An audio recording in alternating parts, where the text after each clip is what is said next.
This is the magicwordpodcast.com.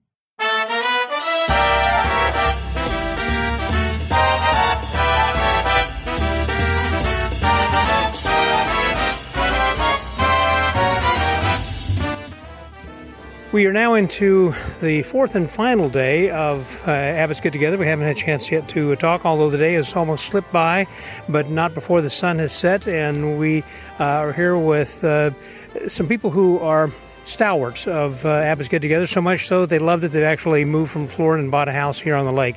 I've got Julie and Gerry Costello with me. Julie, hello. Hello there. And Gerry, thanks again. Hi, Scott. Thanks for being here. It's great to see you guys, as always. And you're a veteran here. I feel that way. Yeah. I've been here for a while. But you had decided, after you came and went for so many times, you were actually going to buy a place and retire here.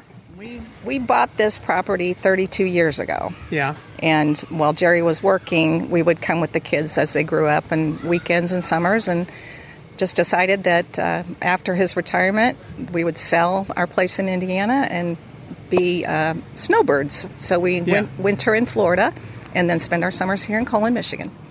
And she didn't tell you the whole story. We bought it because there were a couple failed attempts at staying in ramshackle fish cottages for a couple years, and she said, I'm not going to go back to one of those cottages, so we got a house. This is true. And so you looked for a while and found the right one, I guess. She picked it. It absolutely fell into our lap. So, yeah. Yeah, so how could you say no? How could we say no? Yeah. We were driving by, and the father of the owner was hammering a sign into the yard that said for sale by owner. Just that day? That day. And you said, what a coincidence. Let's check into that. Bought it that night. Yep. Wow, that is pretty fast. Yep. Now, Gerry, also that you've been working with the Colon Group. I say Colon Group, I mean the Chamber of Commerce and everything then as well for a long time. And you're working then now with what used to be Dwayne Laughlin's theater. That's the Magic Theater. Yep. And I understand that you guys have kind of renovated that or trying to keep We're shows keeping it going. There. So there's a few of us on the board there. Kurt Ritchie, some of the people may know. Ruth Cerny, she does a lot around town. Mike Smoker from the Legion, myself, Keith Stickley's our legal advisor. And so we've got this year 6 weekends of shows. We've done 3, and we've got 3 more. Next year we're hoping to get maybe up to 8, and we're doing a short film festival next year also. Really? Having nothing to do with magic? No. We may try to get a magic theme or two, but it's not themed that way. And there's 4 theater departments in universities in Michigan that we know of. But there are a lot of people who come to Colon not just for magic, but for the rest of the year. So right. Yeah. A lot of tourism here. Yeah, I'm not sure if we're going to do it before or after the get-together, but we're hooked up with a group of small film festivals and everything. So that's a whole nother group of people. Well, the fact that this is known as the magic capital of the world, I would imagine a lot of tourists come here to see some magic, and so now at least they have an opportunity. They can go to the theater and actually see some shows too. Right. We've been doing. We started on the 5th of July, 4th of July weekend. We'll be going through the 13th of September. BJ opened for us, and then Bryn did her ventriloquism show. Farron Charles we had last weekend. We're not doing anything this week because there's plenty going on. Yep. Nick Eaton from Ohio is doing the weekend after that. Jania's 2 weeks. Jania Taylor, Magic Jania's 2 days later. Well, here he is, Farron Charles. He was our star last week. And then Just Joe Chasney is in September. And so how have you enjoyed this year's convention, by the way? Oh, I think it's been pretty good. I don't get to as much stuff as I used to. You know, with this, like today was shot with doing this, and things like that. Party, and then we have my little girls, when we were 4 and 5 when we bought it, now have 6 and 3-year-old kids. So we've had a whole life cycle there, and spending a lot of time with the kids, the grandkids. That's my favorite job, being a granddad. So I'm sure Papa. It is. Sure, Papa. Of course. And you have seen the evening shows. You saw last week. Yeah. I thought they were great. Lance obviously did a good job. His little girl that he pulled up there was my granddaughter, so that was kind of... it was her birthday, too. Yeah, it was her birthday. Girl. Yeah, so that was kind of special. Very cute. And then the other days have been all real good. Last night, I marvel at Dale Sawak stuff. I mean, just a master of manipulation and things. So. Right, and he also was able to bring everyone to their feet for a standing ovation at the end. Absolutely. Just the perfect ending, for a show last evening. Yeah, well, today we've had a lecture, since you weren't there, of Dan Sperry giving a birthday party lecture, which that seems like a strange juxtaposition as his character, but it was in keeping with the kind of things that he does that are kind of weird and offbeat that apparently kids really love. So it's not the kind of birthday clown magician that you would typically think of, but it was a very entertaining and well-attended lecture. And then right now, Lance Burton is talking about cards and manipulation and his Cheva School kind of stuff that he has done and how he had developed his show in Vegas and answering a lot of questions. And so that is going on as we speak right now, the things that are happening. Then tonight's big finale show, it'll be having Greg Fruin and John Chirac, and I've forgotten who's going to be emceeing. Dan Sperry. Oh, Dan? Yeah, Dan. Yeah, but I don't know who's the MC out of that group. There's 3. Oh, and Greg Fruin. And he has Alexandra. So Roxanne, it's Alexandra. I think you're right. Yeah, sorry. The person that he's with, and then so it'll be a great show. It's going to be great. Dan's a funny guy, like you said. He actually has relocated to Florida, so he's up in Lakeland. I belong to 4 magic clubs in Lakeland, or I go to meetings at 4 places. I only belong to the one in Naples, but I get up to Lakeland every once in a while. Eric Olson's up there. Yep. Amar moved up there, so there's quite a few people up around there. Right. Well, thank you very much for everything that you do for Magic and for Colin and keeping Magic alive here as well. I'm glad you're enjoying the convention as usual. So. Well, thank you very much. I know I'm holding you from your food. I'm going to go back and have something to eat over here. Jerry, thanks very much for the Magic Word Podcast. That was Gerry Costello and Julie. This is Scotty out.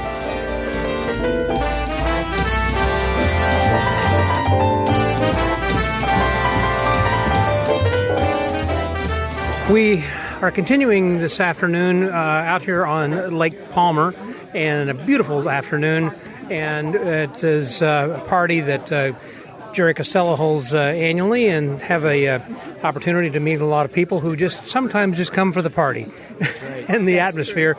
And I've got with me right now one of my favorite couples, Maria Schweiter. Hey, Maria. Hey, hello. Good to see you here as well, all the way from, how far did you have to drive? An hour and a half? Or 2 hours? Hour and a half. Yeah, not far at all.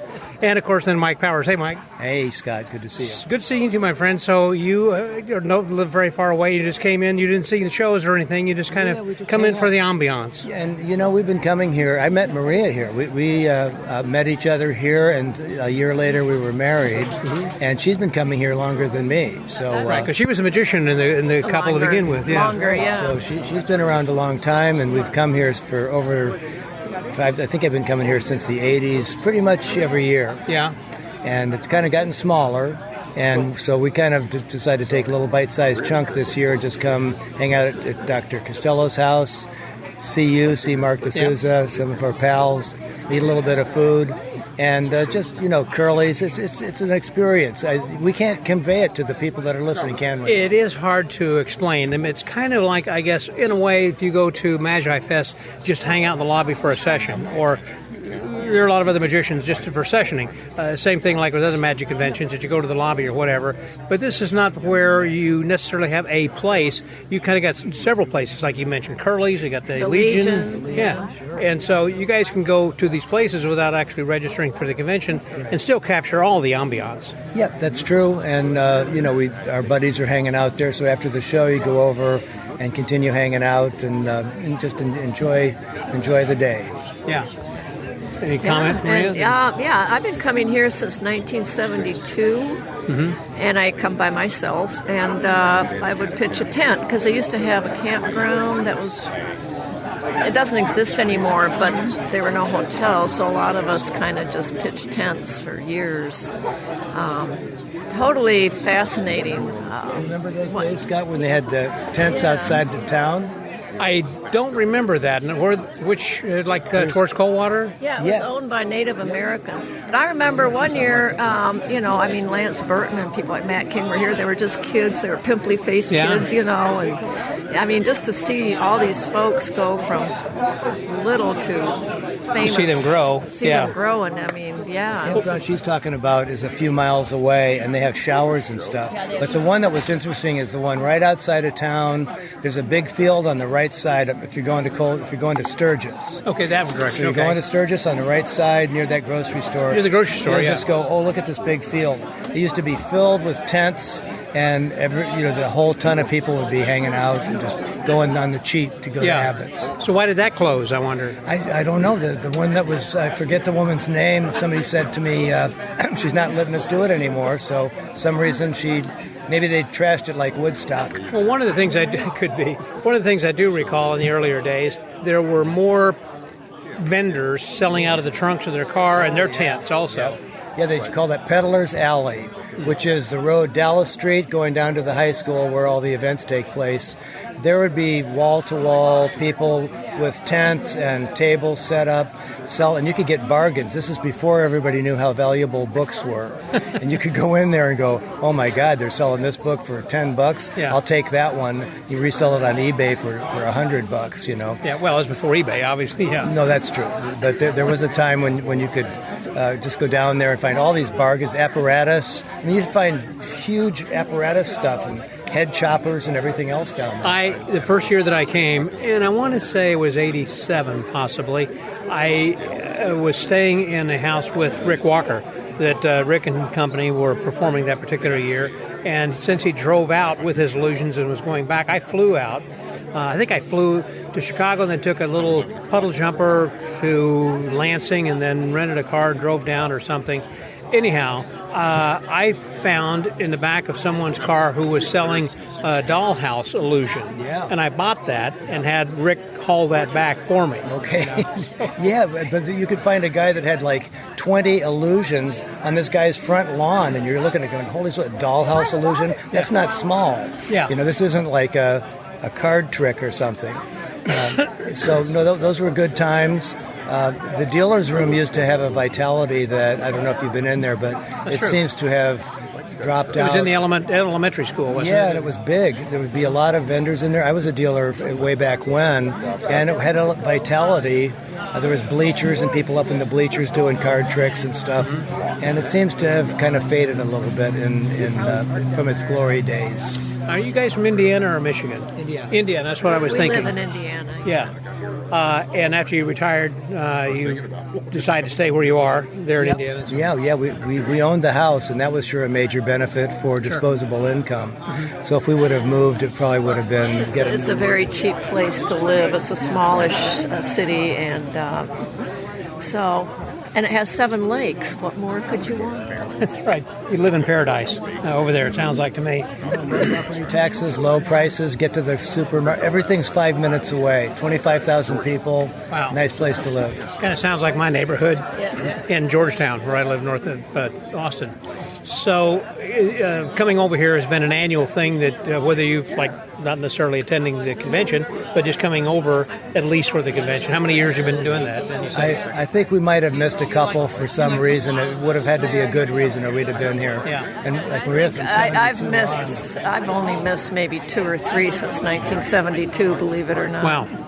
No, you don't even look old enough to be 70. Nah. Go back in 72. Goodness sakes. In the early 80s. I would probably been 82 and pretty continuously, but I was more likely to miss one than Maria was. Now, you've told on this podcast in the past your meet cute, how you guys had gotten together, but it seems like that you saw her across the street and said, hey, there's a good-looking girl. Or with a mini skirt on. Yeah. So you want to tell the story, or who wants to start this? Well, I got the best story. Okay. Because I'm telling it from a first-person point of view. Yeah. She's going to screw it up. I'm not going to say So long, kind of compress the story, but I was talking to a couple friends of Maria's from the Champaign-Urbana area, right across from the Legion on the other side of the street, and in one of those little alcoves where there's stairs going up. So I'm standing in the stairs, and they go, oh, here comes Maria. And she had come out of the cafe on the corner. I forget what the name of the one on the corner. I do, yeah. So that's people have breakfast there. So I think it's Dawn's Cafe now. Yeah, I think it's Dawn, that's right. So she's coming down the street. She's within a half a block. And it's just like, wow, what? So a black mini skirt, a very attractive woman is coming my way now. And she knows these guys that I'm talking to. So Mark Clegg was there, and he goes, hey, Mike, this is Maria. She hunts bears. I'm going, what the hell? She hunts bears? And I go, I would never kill a creature of the woods. And then I immediately beat myself up going, what are you doing? Why did you say that? And so Maria said, well, are you a vegetarian? And I said, no. She goes, well, you're just paying somebody to do the dirty work then. I'm going, which is true. You're hiring a hitman to do your job. You're right. Saw her in the Legion, and we had a bunch of connections that were unusual, like to this Alan Watts, who's an exponent of Buddhism, and we both had black labs, and it just became one of those, holy smokes, there's so many things going on. And I was a magician. And she was a magician. Not a bad quality to have.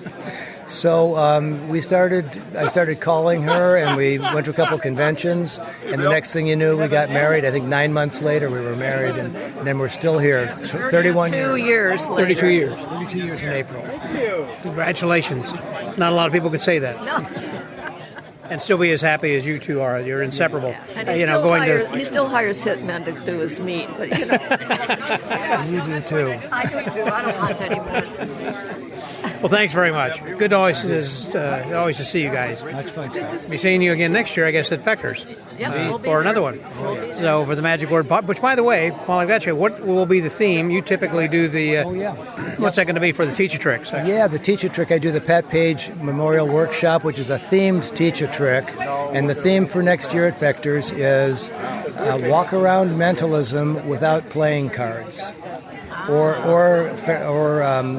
tarot cards, so without cards, basically. So you can walk around with a clipboard, I guess. That would count? Or? Well, I'm going to make some judgments on that. I want something really practical for walk-around magic. Sure, I understand. Clipboard's a little bit, we want some small stuff that can be done, but no cards, because it's so easy to do some kind of mentalism with I was just thinking that if you were pretending as if you were a server and you got let me take your order, and it's kind of like you can use that as and then you say, well, really what I am is a mind reader. I had an idea that you were going to select such and such of an item. And look, I had previously written it on this piece of paper. That's right. There you go. That'll be the trick I'll be performing. There you go. Thanks a lot, Mike, as always. So with the Magic Word Podcast, I was Mike Powers, and also Maria Schweiter, Scotty out.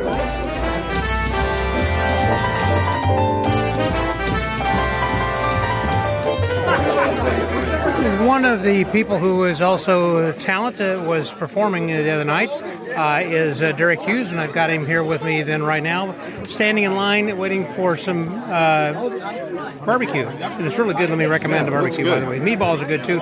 Derek, how are you? I'm good. Hungry. How was the convention for you? Highlight was doing a podcast with Scott Wells. Of course it was. There we go. Right answer. It's been fantastic. This is your my first time? This is my first one. Okay. And it really is unique,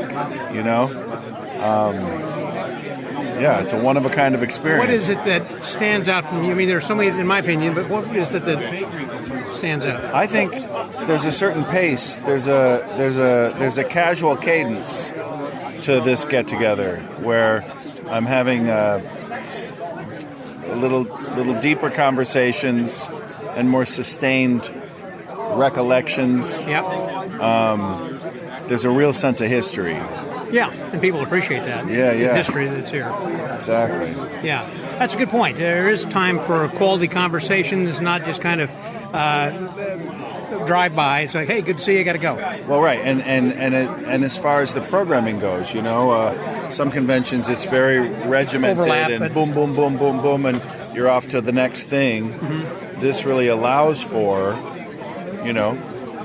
sinking in, spending some time. Yeah. So did Mike Caveney contact you, or Mike Miller, or who was it that kind of they were first both told you a about little guilty of it. Mike Miller said he was going to have me out, and it didn't work out in the past. And then this year, I don't know where I was with Mike, but he said he brought it up, and I on the spot said, "Heck yeah," and that plan stayed in place. Yeah, because I know you got a lot of things that are kind of going on. Sometimes it's hard to... Yeah, it's hard to juggle. It's hard to justify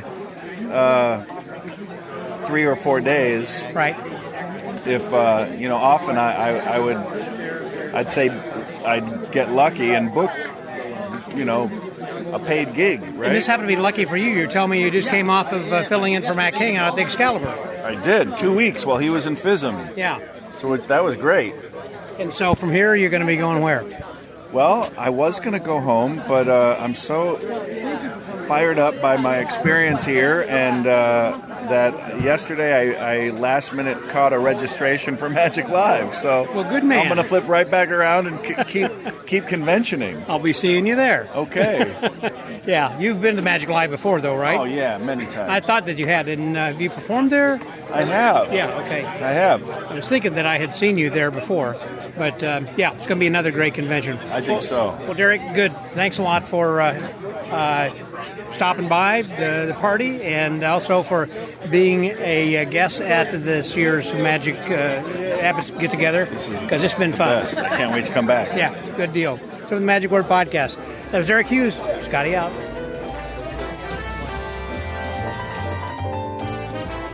Before the convention began earlier this week, many of us went over to the American Museum of Magic. There was a special transportation, a special day where Lance special Burton... experience. Thank you. That's Right. the word I'm looking for, is experience, in which Lance Burton was providing his bus, and so people could ride over on his bus or Bill Blagg's bus, and then on the way back they would change buses. And as usual, Lance's bus broke down again. So ended up with Bill Blagg's. But then once they got there, there were But a lot of... Lance Burton was on Bill Blagg's bus. Yes. And so everybody got, The experience. And Lance Burton says Bill Blagg has a cooler bus. So he's thinking about buying his bus? Maybe they got a better experience. I've been on both. They're both very nice. Very nice. So. That voice you're hearing right there is my friend and yours, is past international president of the International Brotherhood of Magicians, as well as so many other things that he's involved in. And was it the Melbourne Christopher? No, it was the... Yes, we got the Melbourne Christopher Award. We received a special fellowship from the Magic Castle, and it's been magic. The older you get, the more fun it. Well, that too, but the more fun. It's not all about the magic, just the tricks anymore. Yeah. It's about the relationships and coming to events like this and seeing old friends, and just really learning more and more about the history of our art. And that's the great thing about Abbott's, because this whole town is like an epicenter of magic's history. And finishing my sentence is, here's David Sandy. Scott, you've known me long enough. I'm never a shy one to talk. So that's true. So anyhow, that was a great experience going over to the Museum of Magic, American Museum, because it was a fundraiser for the museum, and there were stories that different people told, and you and you and Lance had put together the tip over trunk that had not been put together since Blackstone Senior. That's I guess, right. back in the 20s or something, or I would say closer to the 50s since the last time it was used, but it was part of the finality of the show. Lance and I were very, very fortunate. In the last year, we've acquired the Blackstone double X-ray boxes, which was an illusion that Blackstone used to lead into the finale of the show. It was a production of 5 beautiful assistants from these empty boxes that were repeatedly shown empty over and over again. Right. And then at the end, after that, it went into the Old Man and the Whiskers. And the Old Man with the Whiskers, the wizard, he was produced from this large tip-over box that the American Museum of Magic has had there for quite a period of time. And when they stumbled onto it, they weren't even sure what it was. But the paint job on it matched the paint job on the illusion that we owned, and a lot of people immediately came. It's a great thing about the internet. You can find out, it's just like you have this living resource, living encyclopedia of knowledge, yes, and put all the pieces together and completed the puzzle. So Jania Taylor, who worked so hard with the American Museum of Magic, invited us to be a part of this special tour. And so we assembled it, we showed pictures, and we explained the video and how everything works. Right. So it's great. It was as much fun for us as it was for the people who actually, participated in the tour. It was a great day. And you're going to have to, you can't hardly get a word in edgewise. But I will say this. For a change. The American Museum of Magic is a wonderful organization, and anything we can do to help support them we try to do, and we encourage magicians everywhere. Even if you haven't visited, you become a member. Yeah, exactly, and support them. I think for what is it, $100 or more that you get a poster or some sort of they've got all kinds of premium incentives to becoming members, and it's just a fantastic thing. You'll see so much history there, and because they discover new things, in the bowels of the buildings, they'll bring and switch things out, and it's fantastic. Now, speaking of discovering things, you and Lance and Bill Smith recently discovered something that has been sitting and just having weeds growing over it for generations. Yes. I think the story is Mike Caveney, who's sitting right here on the other side of Lance, last saw this thing 50 years ago. It was in the woods, and it was all covered with weeds, and by most people would think it's a big piece of farm equipment or scrap iron or something like that. And anyway, I won't go into the complete details of the story because we'll have a complete video on our next episode of the Magic Collector's Corner. When might that be? Well, now that we've come to Abbott's, we have so much content, you better get completely unexpected. So I would say in the next month, Sooner than later. We'll do another one because Lance and I are so excited, but it's another thing to add to our Blackstone portion of our museum that we're in the process of excavating for as we speak. So, this particular thing you found, and so you're going to be coming back at a later time, picking up, bringing it back to your museum. We're going to come back in a couple of weeks. The kind gentleman who owns much of Blackstone Island and the Blackstone Acres and all this type of thing, it was on his property, and we drug it out of the weeds, and it was just rusted to pieces. I mean, it looked like angle iron. And it was. How did you know what it was? Bill Smith, who worked for Harry Blackstone Jr. for 10 years or more, he instantly recognized it because the guy who owned the property thought it was something to do with a vanishing horse or something. But so just to tell you how incredible this is, this big piece of rusted metal, twisted metal, angle iron, steel that no one would recognize unless you were in the know. We loaded it onto a trailer, instantly took it to a sandblaster in Sturgis, which is just a few miles south of Colon, and picked it up 2 days later, and it looks like it's primer gray now. It's almost new. There's not a speck of rust on it. Wow. So we're excited. We're super excited about this. So when you put this together, are you going to put some sort of a video to show here are the rest of the parts if you put things around it? Ultimately, Lance and I have been discussing this, and to a layperson, we don't want to show, when people visit our museum, to a layperson, we don't want to show the mechanisms. Right. So we don't mind showing the X-ray boxes because they're beautiful props and things like that in the Blackstone. But I had the idea that we would have a giant Blackstone levitation poster hung in the Blackstone area, and then showing that depicts the Blackstone levitation, which is the color levitation, actually, with improvements.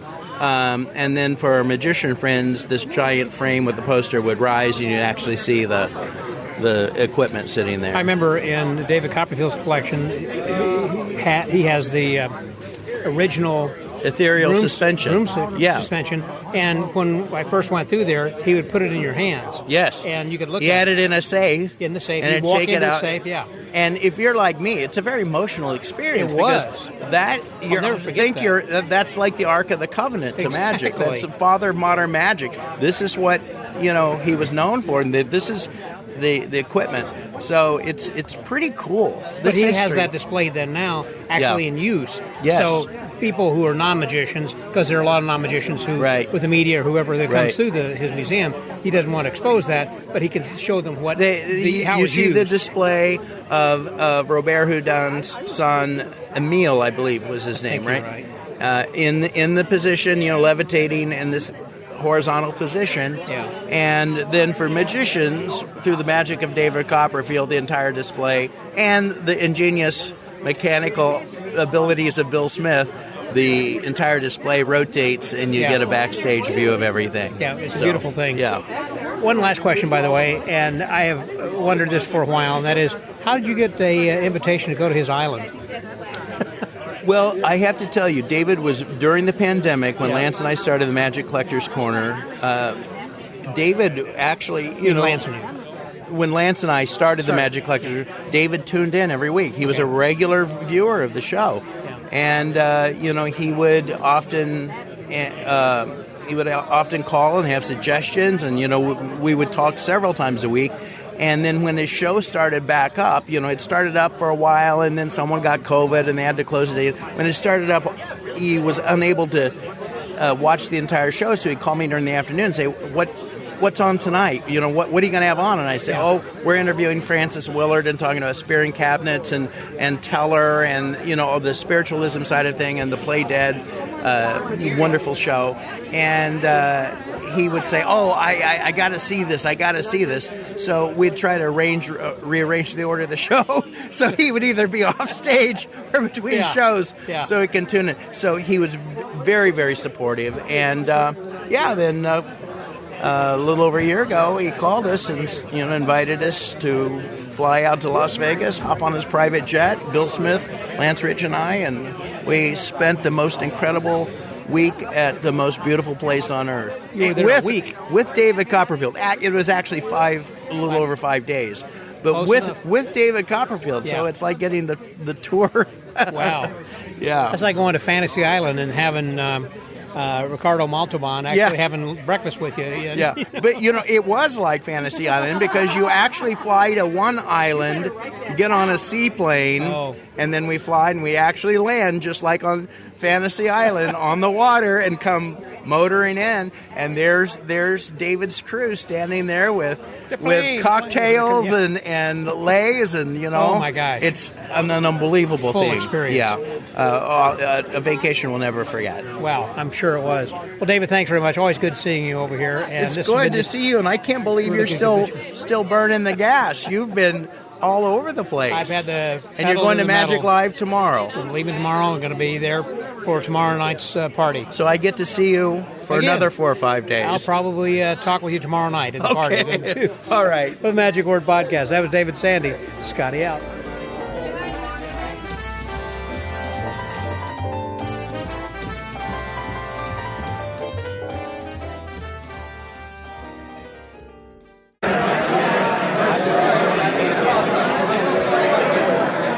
The evening show is over, and we're going to talk with someone later to kind of get a rundown of what happened. A fantastic show was had, and now we're getting ready for the awards, the official awards, and B.J. Mallen is the one who typically does it, and he's got the awards. I see them right now, sorting them all out. He's going to be standing on a chair. All right, ladies and here we go. If I could have your attention, please. Jeez, I got lightheaded. I had to step down for a second. Okay, thank you very much. It's time to give out some awards.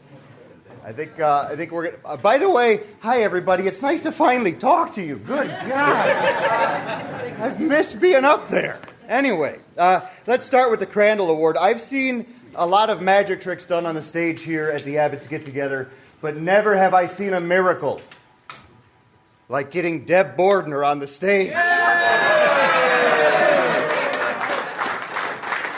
So Terry Evanswood, where's he at? The Crandall Award for comedy goes to you. Well, between that and Chesapeake, I want them to see me. Oh, there you go. Here I am.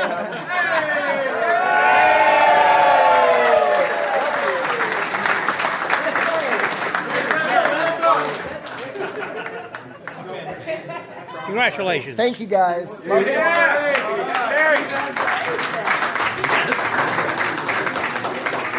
Yeah, it was between that miracle and the way he was treating Chesapeake. That was wonderful. Next up, the Bill Baird Neil Foster Manipulation Award. And if ever this award should have a third name imprinted on it, it would probably be Dale Salwack, so we should give it to him.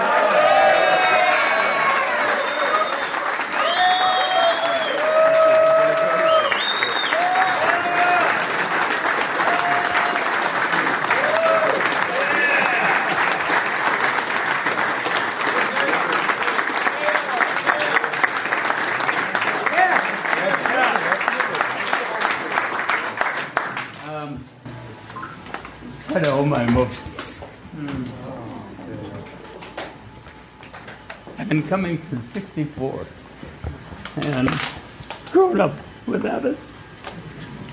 This is my 15th appearance. And every time I work, I think of Merritt Chavez and Channing Pollock and Neil Foster. He was like a father to me. My life changed. When I moved to Indiana from Massachusetts, I was 14. And after the first week of school, I said to my mother, gee, nobody knows me. I can be anything, anybody I want. And she said the wisest words, and that is, be yourself. And that's what magic does for all of us. It helps us to be ourselves, to find ourselves. And that's what's been my journey, to find my identity. So on the journey, I love magic, heart deep, and I love all of you. Thank you for this.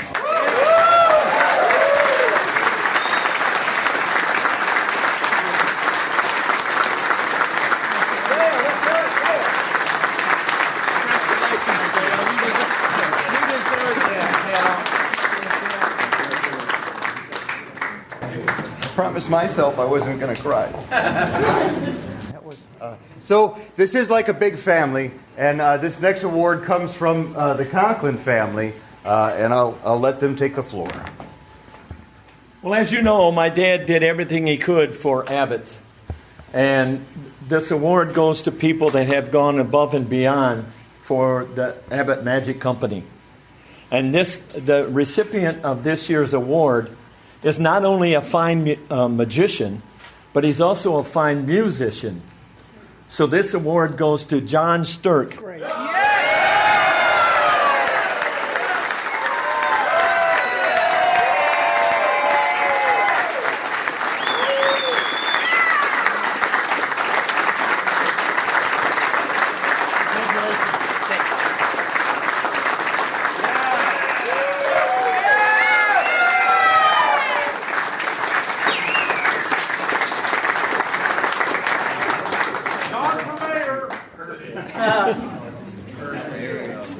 He's a man of few words. Actually, no words. Well, he'll improvise something on the keyboards for us. Yeah. All right, finally, one last award. This is the Jack Gwynn Award for Excellence in Presentation. And I think this is... Is that everybody all right? Was that... with this crowd, I don't know if it's a pacemaker or... Oh, it's my sister. Okay, all right. Here we go. The Jack Gwynn Award for Excellence in Presentation this year is going to go to Greg Fruitt.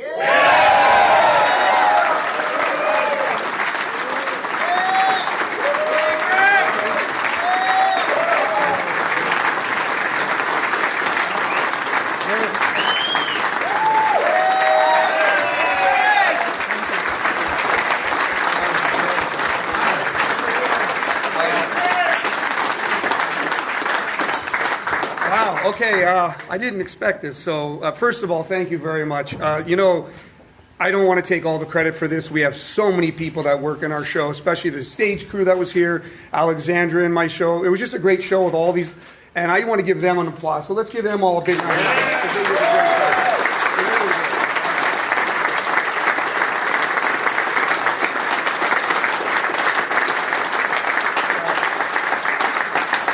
I just want to say thanks again for all the support over the years. I came to Abbott's the first time. I was 16 years old. I slept under a tree in a little tent, and it was I had to go into the contest, and I woke up, and it was like the most surreal thing ever. And everybody since that point on, I think it's been said more than once here, Abbott's is a home. It's been 25 years since I've been back here, and I'm so happy to be back. I won't wait 25 more years. So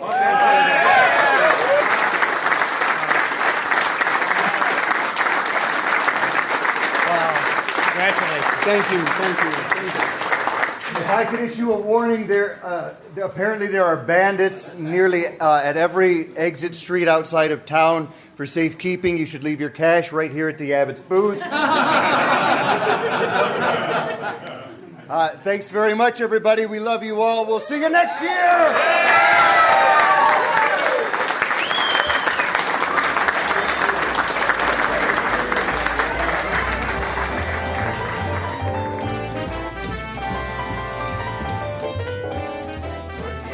The show is over, the convention's over, and we're just kind of winding down with little late-night hors d'oeuvres and some nightcaps, and bidding a fond farewell to so many of our friends and promising that we will see each other again next year back here in Colon. But you heard just a little bit earlier about who was that won the different awards. We'll talk about that here in just a minute, because I've got with me my friend and yours who always gives great overview, and that's Marc DeSouza. Hey there, Marc. Hello, Scotty. How are you? I'm fantastic. Good job, by the way, last night, too. Thank you. Thank you. Doing that tribute to Fred Capps. That was pretty cool. Oh, that was fun. That was fun. It was interesting that everybody kind of did a tribute. You know, David Charvet to Blackstone, and you to Capps, and Dale Salwick to the Chavez School. You know, absolutely. And Craig Diamond, who was a constant tribute to the Ed Sullivan Show, the performance on the Ed Sullivan Show. Variety. Yeah. So it was a fun show. It was a fun show. Yeah, and Tom Ewing holding it all together with that wonderful toast routine that he does. I love that. Yeah, the inexhaustible pitcher, yeah, the inexhaustible pitcher. But he has all those wonderful mock toasts that he does. Very fun, very funny. Drinking. It was very, very, very much fun. So. Now, today, there were just 2 lectures, is that right? Well, there were 3. I led off at 11 o'clock. Yes. Okay. And then the 1 o'clock lecture was Dan Sperry's children's lecture, yes, which sounds like a dichotomy in terms, but is not. He really does do magic for kids. But he had a lot of other stuff besides that, and it was really a fun lecture. It was. And very informative. Yeah, very informative. That's right, Lance Burton. I forgot about Lance. Correct. Lance did a talk. I wasn't sure what Lance was going to talk about. I wasn't there. I had been asked to be somewhere else, but and I'd heard Lance talk before, and I assumed he was just going to review one of the TV specials, which he did, and talk about that. But he talked only a little bit about that. But he actually taught part of his card manipulation routine. He did. And wow, what an education that had to have been for everybody in attendance. It was very interesting. I heard about a half hour of that, and I thought, well, I don't do manipulation the way he does, right, and don't plan to, but it was interesting, hearing, so, okay, well, this is the way that it was taught. That Channing Pollock had learned this way, but Neil Foster taught me to produce cards this way, yep, and everything, and it was just very well done. He said, I don't practice like I used to since I'm not performing like I used to. Right. But again, it was billed as being Lance Burton and friends, and we're all friends. It was just him, basically, talking.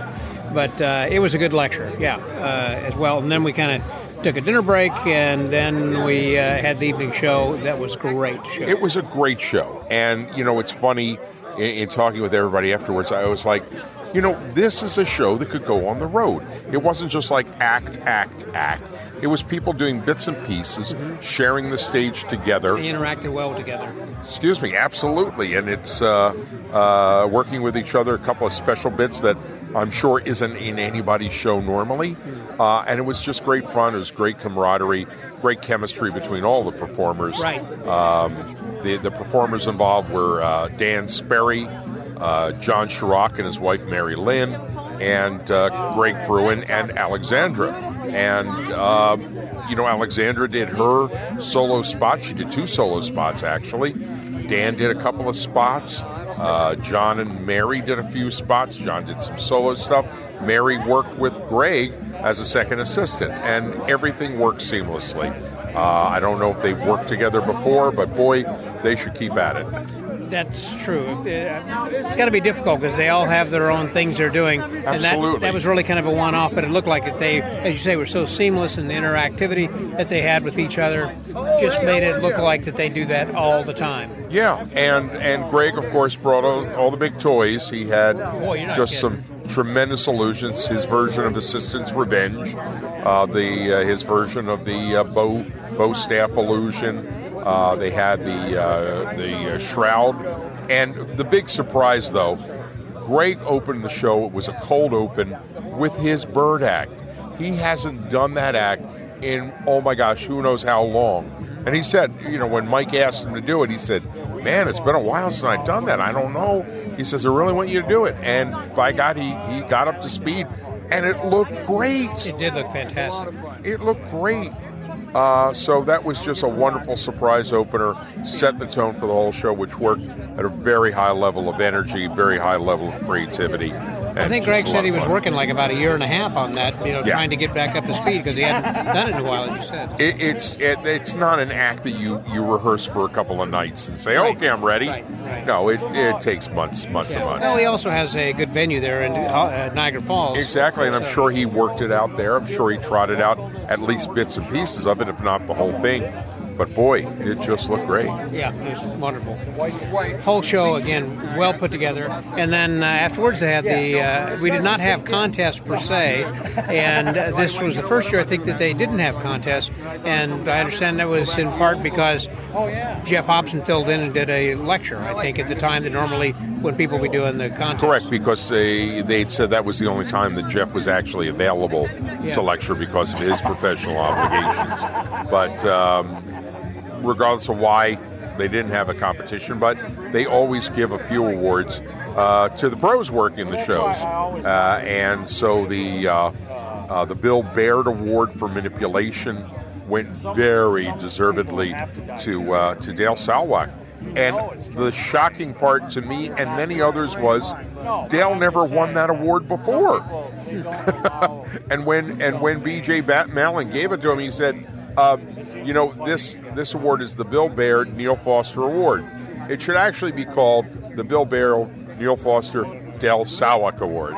So at that point, everybody knew who won. Right. And oh my gosh, I mean, is there a better example of classic manipulation in the world today working? I mean, that classic Chavez style, absolutely beautiful to watch. And you could tell how humble he was by his acceptance speech. His voice was breaking. And he was all choked up. My gosh, yeah, it was wonderful. The Clark Crandall Award for Comedy went to Terry Evanswood, which they did a bit the night he was on that was a funny kind of almost like a parody of the Sands of the Desert, and they carried that over into the next night also. But it was. It was one of those you had to be there. You had to be there bits to understand. Yeah, because it's not going to happen again. No, definitely not. And the Conklin Award for basically contributions to the success of the Abbott's get-together was given to John Sturck, who provided the music, pre-show music every night for those shows. He filled in for Wilma Wrench many years ago, and so he's been doing it ever since. Exactly. And so now he's become the fixture here. Yeah. So it's nice to have live music, even though none of the acts use it.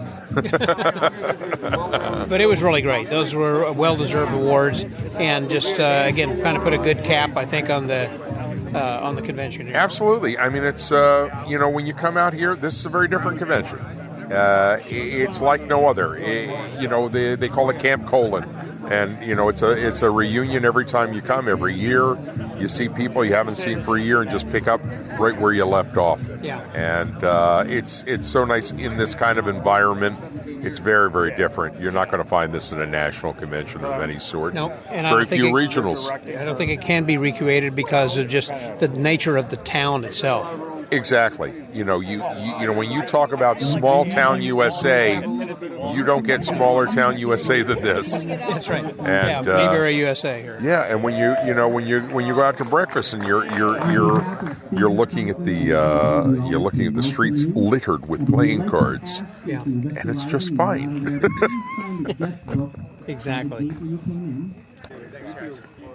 So overall, very satisfying week. I started to say weekend, but a week went by 4 days so quickly. So much fun, and other things that were going on for the tourists, the people who are non-magicians who are seeing shows, at Abbott's, and also Sterlini and others put them on. So it's so funny. When I got here, I'm driving down Main Street, and I'm saying, okay, there's a magic theater there on that corner, and a magic theater on the next corner. You don't find this in any city in America, but in a town that has one blinking traffic light and 2 blocks of a business section. I mean, to have and a magic shop and a lane for Amish horses too. Exactly. Yeah, it was just, oh my gosh. Yeah. It's a town like no other. Indeed it is. And the accommodations, there's no hotels. You're staying either in people's homes, you're staying in cottages, camping by out, the lake. RVs. Yeah, I mean, it's just really something, really something. It is. Well, but we all look forward to coming back again next year, and I hope to see you there. Are you going to be going, by the way, to Magic Live next week? I am not. I did SAM, then I did FISM, then I did this. I think I need to rest. Okay, well, I didn't do SAM, so... Okay. So you can do Magic Live instead. Right. So that's my triumvirate completion. There you go. It was great getting together and doing that at FISM. Thank you very much for the wrap with this. Mark, always a pleasure. Always a pleasure, Scotty. Have a great week. For the Magic Word Podcast, this is going to be a wrap from Colon, Michigan for Abbott's get-together, the 87th, 2025. So that was Marc DeSouza, and this is Scotty Out.